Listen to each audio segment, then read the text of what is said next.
yang sholat nanti sudah dapatnya tahiyatul masjid.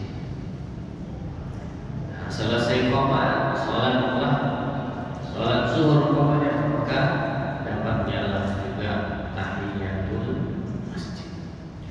Nah, baik Bapak Ibu yang dirahmati Allah Subhanahu wa taala.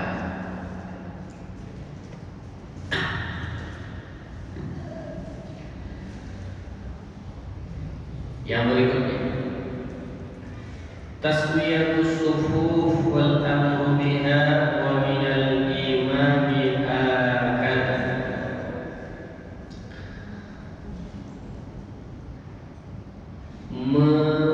Meluruskan saf, meluruskan saf dan menyuruh meluruskan saf dari imam.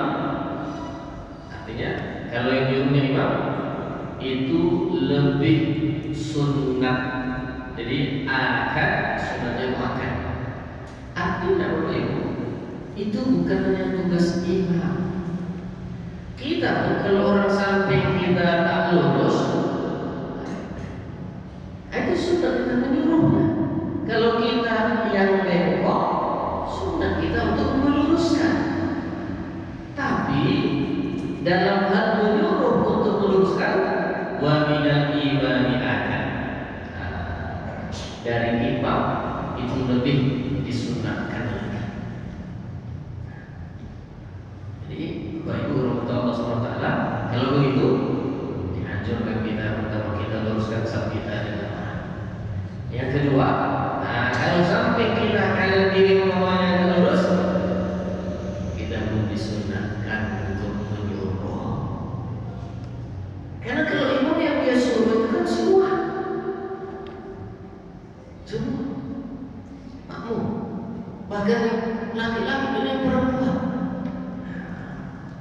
Maka ibu-ibu ketika imam yang menyuruh luruskan saf itu bukan untuk bapak-bapak.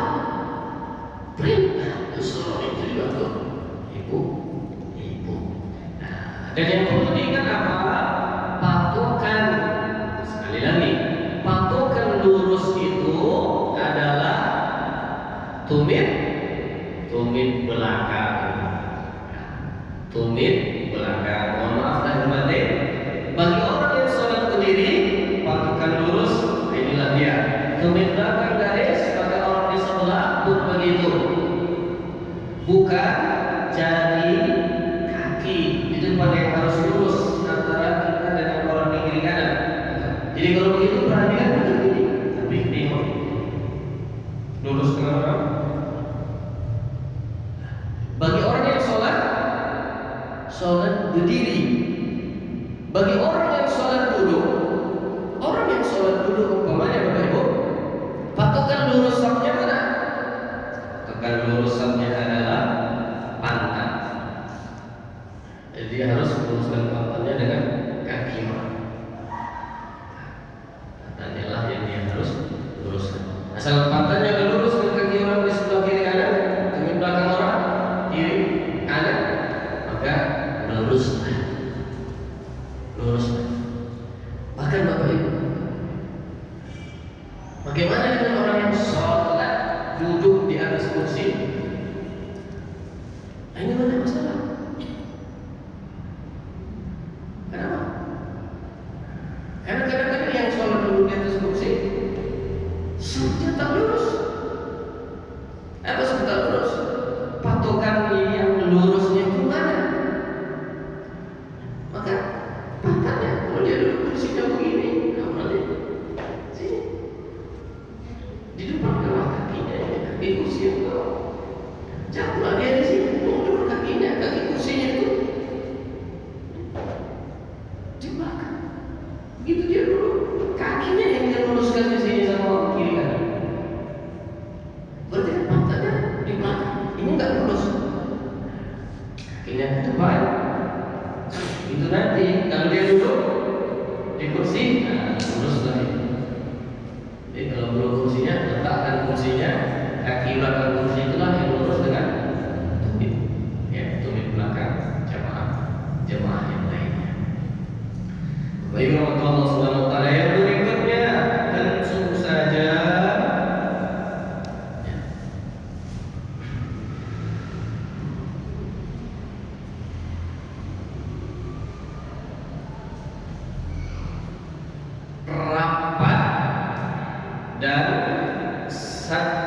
Saddul furaj, rapat dan menutup celah.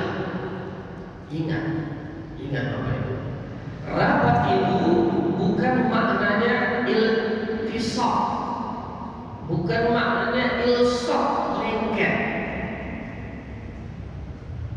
Jadi merapatkan itu bukan melengketkan telapak kaki kita ini dengan telapak kaki orang sebelah. Tidak.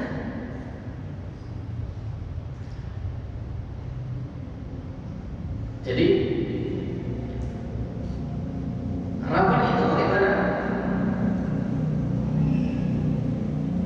Baik, Allah Subhanahu wa taala, rapat itu perkiraannya ketika tangannya dilipat,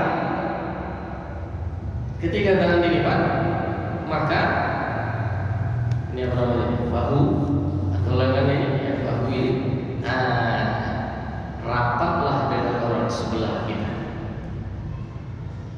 Bukan kaki yang disatukan dengan kaki orang. Apalagi bagi kita disunahkan merenggangkan kaki antara dua kaki itu kan tidak lewat. Hanya lebih kurang sejengkal saja. Kalau udah begini, Bapak Ibu, asalkan belakang atau udah dekat, udah rapat. Kalau kita mau satukan kaki dengan kaki itu, maka kita akan merenggangkan.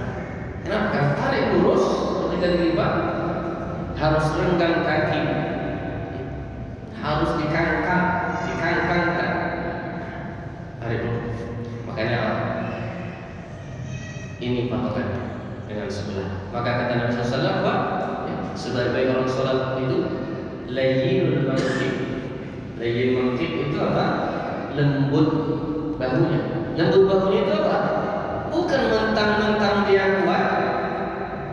Kalau ada orang masuk, tak mau dia ginikan sedikit. Layyin manqib kata Nabi, lembut. Biasa Pak, bersentuh kita bahu. Jangan dipaksakan pula terus keras begini. Ada orang seperti itu, macam robot Pak. Kalau udah orang geser sedikit tak bisa, tetap juga diam. Nah, Bapak Ibu yang dirahmati Allah Subhanahu wa taala, kemudian menutup celah. Nah, celah ini kalau lebar maka dikatakan memutus saf. Nanti kita akan masuk pada tema berikutnya, apa saja yang makruh dalam sholat berjamaah.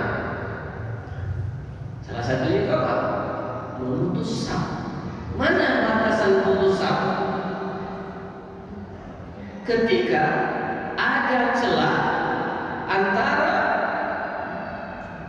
orang yang sholat ini yang memungkinkan, yang muat kalau masuk orang di dalamnya. Nah, tapi kalau ini kurangnya, kalau di sini orang sebelahnya, berarti ini udah putus. Kenapa? Karena kalau orang masuk di sini masih memungkinkan, masih muat.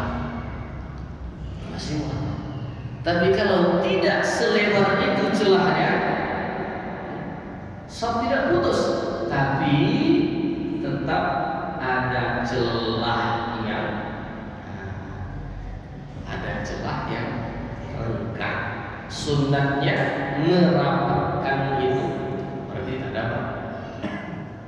Walaupun safnya tidak putus, memang tidak makruh, tapi tak dapat sunnahnya merapatkan itu. Nah, Ibu, ya rahmat Allah Subhanahu wa taala. Baik, ini saya mau sampaikan apa saja yang memutus saf selain itu tadi. Ada celah renggang yang memungkinkan orang itu masuk, termasuk yang memutuskan saf kalau di sab tersebut diisi oleh anak yang belum mumayyiz. Gak mesti balik Pak, mumayyiz. Mumayyiz itu apa? Dia udah bisa bilang alif huruf, bersih kotor, di mana boleh ribut, di mana tidak. Itu mumayyiz. Perkiraannya umurnya berapa? 7 tahun. Makanya dalam hadis Nabi itu muru auladakum bis-shalah wa hum abna'us sab'in. Suruh anak sholat ketika umur udah 7 tahun. Karena kalau udah 7 tahun itu udah mumayyiz biasanya. Kalau udah mumayyiz, sholat sudah sah. Asalkan terpenuhi syarat dan rukunnya. Nah, kalau